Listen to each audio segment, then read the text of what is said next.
May binulgar ang isang congressman tungkol kay Vice President Sara Duterte. Nabanggit dito ang tungkol sa insertion. Sino-sino kaya yung may mga insertion dyan? Kasi ang sabi nila, nakaraan, congressman, senador, at si Junior. May mga nagsasabing ganyan tungkol sa insertion na yan. Eh di lang natin alam kung sino yung talagang mga pumapaldo dyan. Eto, ang sabi ng isang congressman, nabanggit dito si VP Sara Duterte. Nako, eto.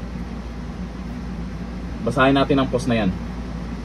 Ang sabi, Congressman Leveste, ibinulgar si VP Sara sa isang panayam kay Congressman Leandro Leveste. Ibinunyag nito na sa 2025 at 2026 budget, naku, akalain mo ha, hindi pa pala sila tapos. Meron pa palang 2026 budget ha. 2025 pa lang ngayon, di ba? 2025 at 2026 budget ng gobyerno, may insertions, hindi lang ang mga senador, congressman, kundi pati ang mga cabinet secretaries hanggang sa level ng USEC. Sino yan? Sino-sino yan? Noong tanungin kung may insertions ba pati presidente, ito ang sagot. Ang sagot nito ay ayaw kong sagutin ang tanong. Pero may nagsabi niya na may insertion si Congressman Saldico, di ba? DPWH na lang sabi niya ang magsalita tungkol dito. Tinanong din siya kung may insertion si VP Sara. O eto na. VP Sara. Diretsahang sagot niya. Si VP Sara, wala. Walang insertion ang pangalawang pangulo. Aba, siyempre, itong si VP Sara Duterte, nandyan yan para magserbisyo, hindi mangurakot. Kita naman natin yung ginawa niya sa DepEd, di ba? Nung mayroon siyang napapansin na hindi maganda pagdating sa budget, kung ano-ano yung mga nalalaman niya, nag-resign siya. Kaya ngayon, sa mga nangyaring insertion, corruption, kanino na nakatutok ang investigasyon? Hindi na siya kasama. Ulitin natin. Ito ang sabi, ulitin natin. Batay sa panayam kay Congressman Leandro Leviste, si VP Sara lamang ang walang budget insertions. Ibig sabihin, may mga congressman dyan. May mga senador. Nabanggit naman yung nakaraan kung sino-sino yung may insertion dyan. Presidente, no comment siya. Bakit no comment? Pwede naman sabihin wala kung talagang walang insertion ang ating mahal na Pangulong Bongbong Marcos, di ba? Pero kay VP Sara, bakit diretsahan niyang sinabi na wala? Totoo nga lang yung budget po ng Office of the Vice President ngayon, mas malaki pa yung iba dyan. Kaysa Office of the Vice President, wala nga sa 1 billion, di ba? Samantalang, pagdating sa mga kalamidad, yung baha, lindol, hindi nawawala ang Office of the Vice President. Nauuna pa nga, di ba? Dapat yun ang may malaking budget. Pero yung iba dyan, billion yung budget.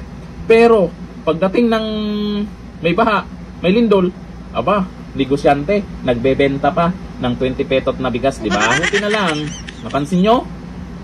Mayroon na namang congressman na nag-iingay dyan para sa katotohanan.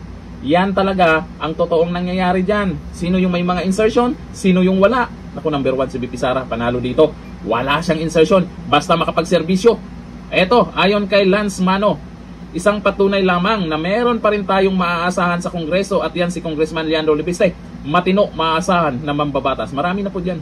Marami po dyan na matitinong congressman na ang iba ay tahimik lang muna, pero may mga hawak na ebidensya yung mga yan kung sino talaga yung mga buhaya at magkaalaman yan sa huli kung sino talaga yung dapat managot. Kaya kinakabahan nga sila pag si VP Sara maging Pangulo, di ba? Kaya yung iba dyan, ayaw nila mag-resign. Itong si Junior. Kasi pag nag-resign, o sino yung maging presidente? Pag naging Pangulo si VP Sara, magtatago ang mga buhaya. Talagang mananagot sila.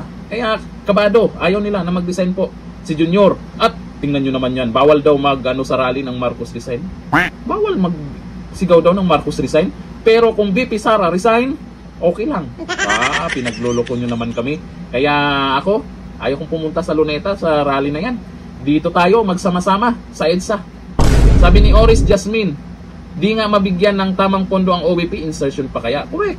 Sabi ni Wilma SF, kaya matapang magsalita si VP kasi hindi siya korap. Kasi naman, kahit anong bato nyo kay VP Sara Duterte, hindi nyo mapatunayan na korap yan. Hintayin nyo na lang. Sa bagay, yung iba dyan, bulag-balagan. Kita naman yung mga inilabas ng iba dyan, kung sino talaga yung buhaya. Bilyon-bilyon daw, nakamaleta daw. Paldo talaga. Magpapasko na. party-party sila. Pero yung mga tagapagtanggol, ewan ko lang kung may bonus sila. Nawawala daw ang 50 million na. Di ba? Yun yung sabi, na nawawala daw yung 50 million pambayad daw sa vlogger nila. Saan kaya yung napunta? Hanggang dito na lang, thank you.